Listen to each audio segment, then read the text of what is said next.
Corona 1 वर्ष हो गए। 1 वर्ष से निरंतर भारत ही नहीं संपूर्ण विश्व इस महामारी के संकट के काल से गुजर रहा है। इस क्रम में न जाने कितने प्रयास किए गए विश्व के समस्त वैज्ञानिकों द्वारा, भारत के भी वैज्ञानिकों के द्वारा, कि कोरोना को समाप्त करने के लिए, इसके लिए रोग निरोधक क्षमता विकसित करने की दृष्टि से वैक्सीन बनाई जाए। वैक्सीन बन भी गई। पूरे विश्व के देश उस वैक्सीन का प्रयोग कर रहे हैं, भारत भी वैक्सीन का प्रयोग कर रहा है। किंतु अभी कुछ दिनों से कोरोना के आंकड़ों में निरंतर वृद्धि हो रही है। कोरोना के पॉजिटिव केसेस निरंतर बढ़ रहे हैं, ऐसा आंकड़ों के आधार पर देखा जा रहा है, और मृत्यु भी कुछ सीमा तक बढ़ती हुई दिखाई दे रही है। अब 1 वर्ष से हमने अनेक प्रयोग किए, विश्व के सभी देशों ने अनेक प्रयोग किए। लॉकडाउन का प्रयोग किया गया, और जो कोरोना संबंधी वैयक्तिक सुरक्षा उपाय हैं, जैसे हाथ धोते रहना या फिर मास्क का प्रयोग करना, सामाजिक दूरी बना के रखना, ये सारे उपाय निरंतर किए जा रहे थे। तो फिर क्या कारण है कि कोरोना के आंकड़ों में वृद्धि दिखाई दे रही है? एक सामान्य अध्ययन, मेरा अपना मानना है, सामान्य अध्ययन भी ये कहता है कि सतर्कता का ग्राफ ज्यों-ज्यों कम होगा, त्यों-त्यों कोरोना का पॉजिटिव होने का ग्राफ बढ़ेगा। और सतर्कता का ग्राफ अगर बहुत ऊंचाई पर जाएगा तो कोरोना से पॉजिटिव होने का ग्राफ नीचे आएगा। ये एक इसका पूर्ण वैज्ञानिक निष्कर्ष है। दूसरा, लॉकडाउन या अन्य परिस्थितियां जो नियंत्रण के, सामाजिक और प्रशासनिक नियंत्रण के जो उपाय किए जाते हैं सामाजिक गतिविधियों पर, वो बहुत दिनों तक लागू नहीं किए जा सकते। आप कल्पना करें कि विश्व की समस्त व्यावसायिक गतिविधियां 2 वर्ष के लिए रोक दी जाएं। संपूर्ण विश्व के सभी देश एक दूसरे से अपना प्रत्येक प्रकार का संपर्क समाप्त कर दें।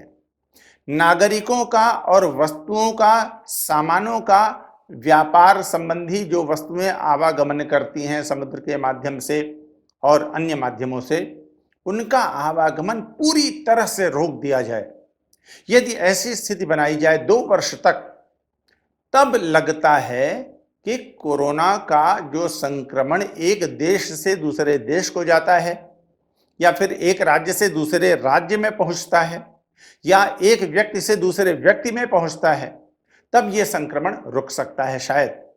किंतु ऐसा करने से, व्यावसायिक और औद्योगिक गतिविधियां रोक देने से भयानक आर्थिक संकट विश्व को झेलना पड़ेगा, व्यक्तियों को झेलना पड़ेगा, भयानक बेरोजगारी, भयानक अर्थव्यवस्था में गिराव, उत्पादन में कमी और महासामाजिक विभीषिका का सामना करना पड़ सकता है।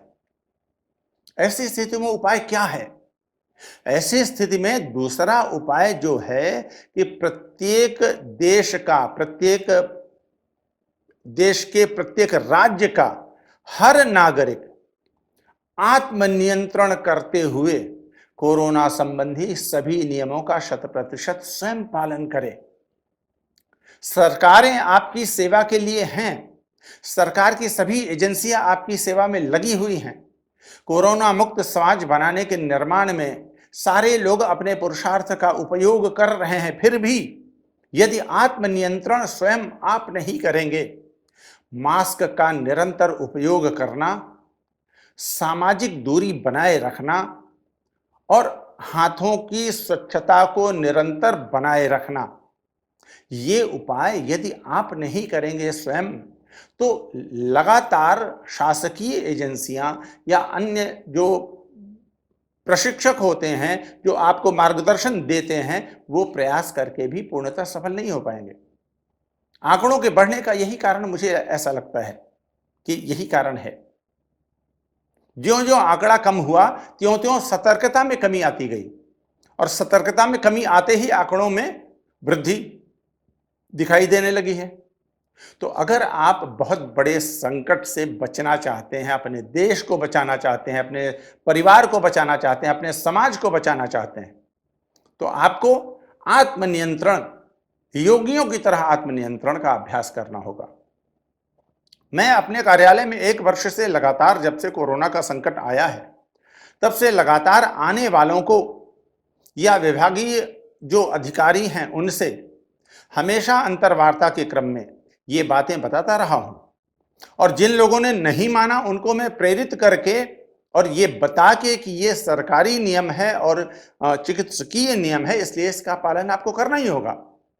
मैं उदाहरण बताऊं, मैं एक बहुत महत्वपूर्ण व्यक्ति से मिलने गया। वो मास्क अपना नहीं लगाए हुए थे।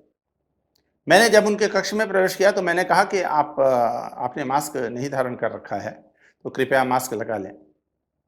उन्होंने कहा कि नहीं नहीं, ऐसा नहीं है, कि आप आइए ना, बैठिए। मैंने कहा कि नहीं, हो सकता है मैं संक्रमित हूं और मैं बाहर से आ रहा हूं आपसे मिलने के लिए। यदि आपके पास मैं बैठ गया और मैं संक्रमित रहा, मुझे नहीं मालूम रहा होगा कि मैं संक्रमित हूं कि नहीं। यदि मैं, ऐसी संभावना हो सकती है कि यदि मैं संक्रमित हुआ तो मेरा संक्रमण आपको संक्रमित हो सकता है, आपके पास जा सकता है, इसलिए कृपा करके आप मास्क लगा लें। उन्होंने मास्क लगाया और जिस दिन ये मुलाकात हुई उसके 4 दिन बाद मुझे पता चला कि वो कोरोना संक्रमित पाए गए। इसी तरह से मेरे कार्यालय में एक वरिष्ठ अधिकारी आए, आईपीएस अधिकारी। हमारे एक अन्य सहकर्मी वहां विराजमान थे, बैठे हुए थे। आते ही उन्होंने मेरी तरफ हाथ मिलाने के लिए बढ़ाया, सर जय हिंद। मैंने कहा कि नहीं नहीं, हाथ नहीं मिलाना है। कोरोना प्रोटोकॉल में, कोरोना के शिष्टाचार में, कोरोना के नियमों की संहिता ये कहती है कि हाथ नहीं मिलाना है, इसलिए कृपा करके आप बैठें।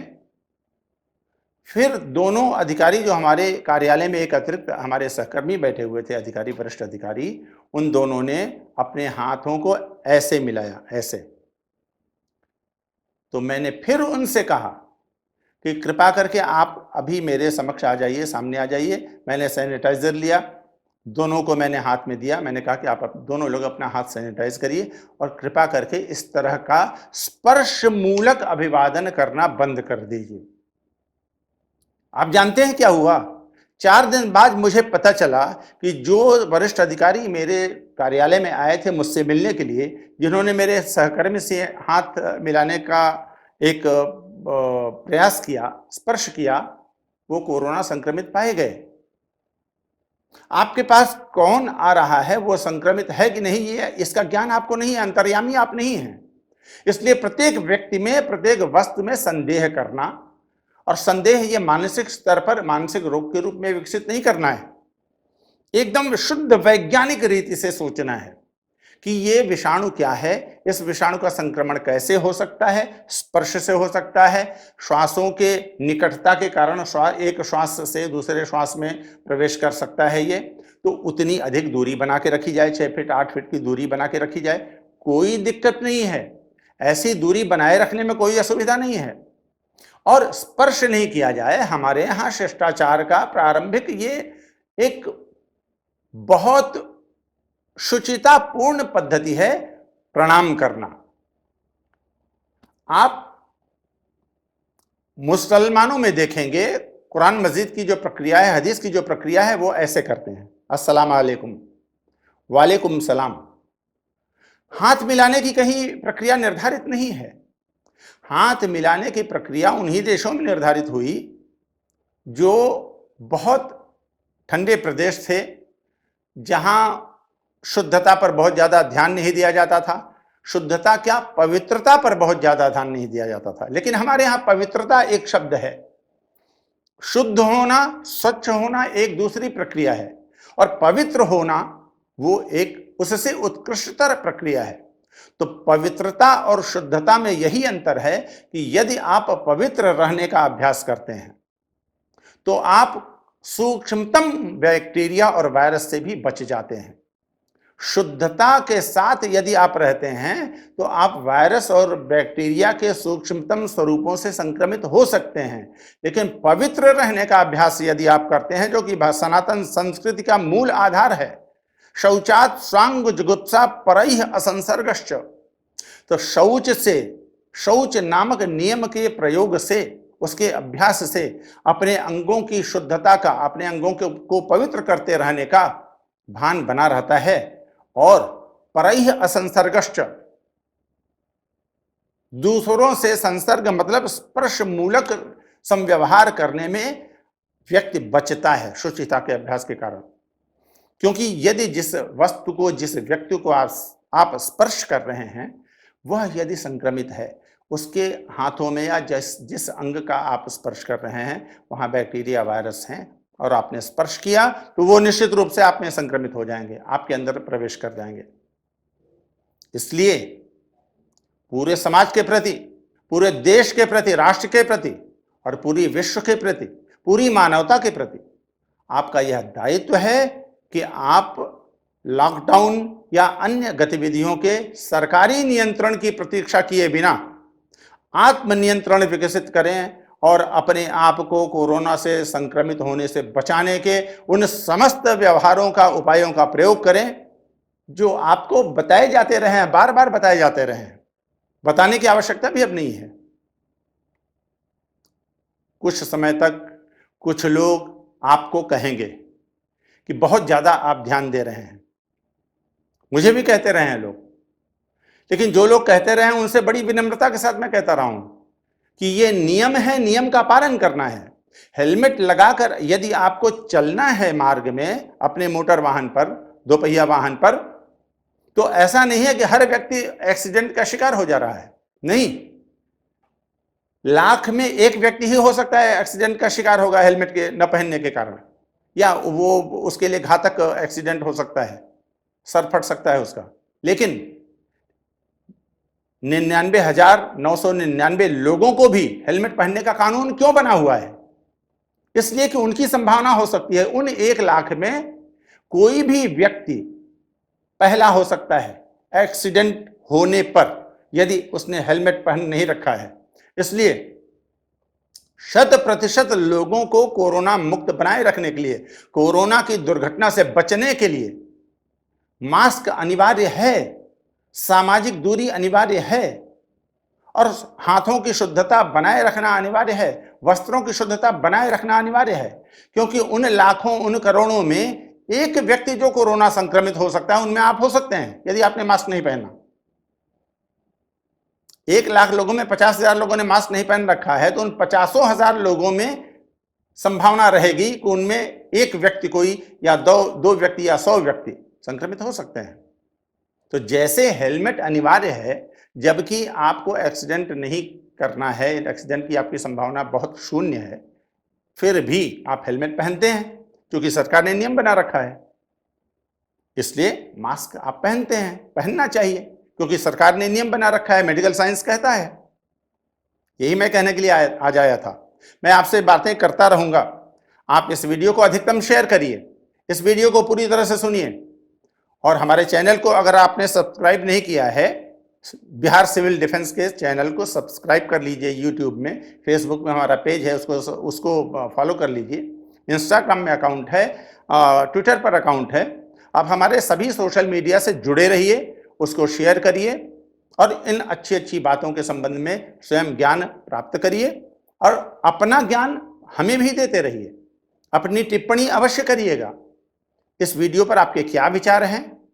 आप अपना विचार टिप्पणी में अवश्य बताइएगा। बहुत बहुत धन्यवाद। वंदे मातरम। जय हिंद।